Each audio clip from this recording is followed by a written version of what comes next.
はい、こんばんは。どうも、おやっとちゃんです。おやっとさです。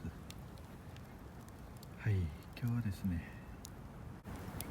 午前中バタバタして、さっき夕方ですね、キャンプ場に着いて、それで今、ヤングアスンで焚き火をしてですね、今年1年のいろんなことがあったのを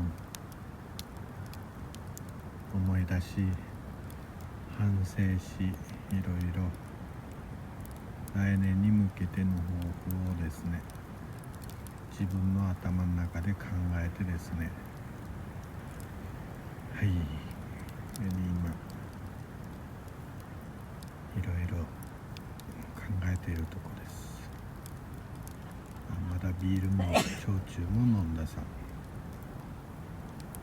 飲み出さんですよ。はい、こういう感じで、今日は焚き火をですねしてます。はい、今から